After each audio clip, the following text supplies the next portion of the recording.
Talking about the weather, that's a British obsession, and they have good reason to be talking about it right now. Really, the headlines say it all. The heat is pretty much all anyone is talking about in the UK. Some newspapers declaring the UK to be melting.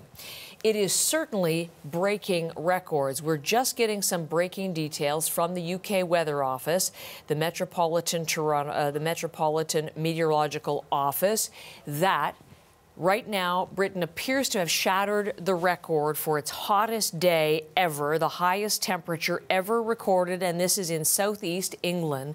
Let us bring in Ashley Burke, who's covering the story for us and live, and has just been speaking to the mayor of London about this heat wave and what the city is experiencing. So, Ashley, pick it up from there. What is he saying? Well, Heather, this city's mayor, Sadiq Khan, he's in the room just behind me there. We spoke to him a moment ago, and he said that London is not designed to withstand this kind of heat. He said the tube is more than 150 years old. There is not air conditioning, same issue on their buses, and as well buildings. And he said the people that are struggling the most here in London are low income and people who are working, for example, as a cleaner in a building without air conditioning. Here's how he described the weather. This heat wave is incredibly dangerous. 40 degrees Celsius temperatures are not normal in our city and our country. Heat waves are not normal either. We normally get a heat wave every 10, 20 years. We now get them every 2 or 3 years. So he's explaining to Londoners and those across our country and educating them about the dangers of this heat wave, about the importance of staying in the shade, about changing your routine, about now carrying water with you wherever you are, about avoiding public transport during the rush hour, about where it's possible to work from home if it's cooler to working from home, about the importance of planting trees to make areas cooler going forward. We're learning all the time because we've never experienced these sorts of temperatures, these sorts of heat waves, and so we're learning from other cities around the world who have adapted to these sorts of temperatures because they got there before us. Now, one of those cities that London is learning from are cities in Canada. He says that he is in touch with several mayors in Canada. You know, we've dealt with in recent years enormous wildfires. There's been flooding. There's been also that heat dome out west. And he said most recently he spoke to the mayor of Montreal for best practices, how they can help implement what Canada's learned from here.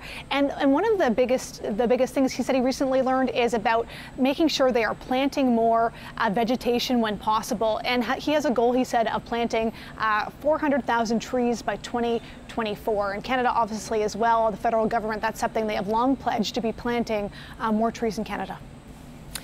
Ashley, so many of the things that you were warning us about yesterday did in fact take place. Runways at airports melted. We had reports of operating theaters being too hot for surgeries to be performed. Cars were breaking down all over the place. What about today? It could be even hotter today. What are the issues for London today? Yeah, another one was train tracks buckling. That heat, that metal on the tracks, expanding, contracting, some serious concerns there. There are more cancellations today. We saw a lot of them yesterday when we were at the train station.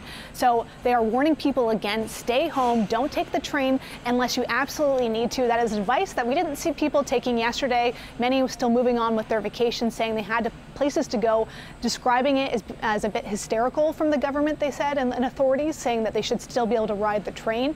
The mayor just told us that he has a lot of trouble explaining to people here in London that climate change is here, it's at the city's doorsteps now, and need to do something, and explaining to them that the solution, for example, is planting trees, not buying more air conditioning units. So that's a constant struggle that he says he's dealing with, trying to explain to people the significance of this.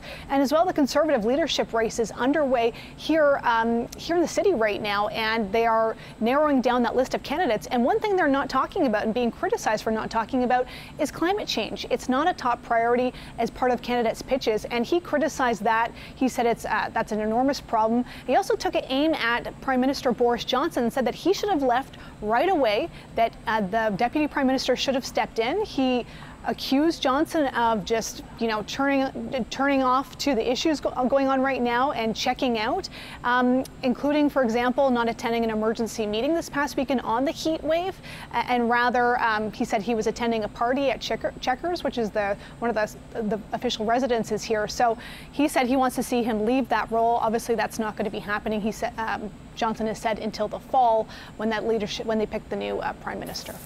Ashley, thanks. I was reading this morning, you mentioned air conditioning. Just about 5% of homes in London have air conditioning units. These are homes built to heat, not to cool. So this adds to the misery for so many people there. Really appreciate it, Ashley. Thank you very much.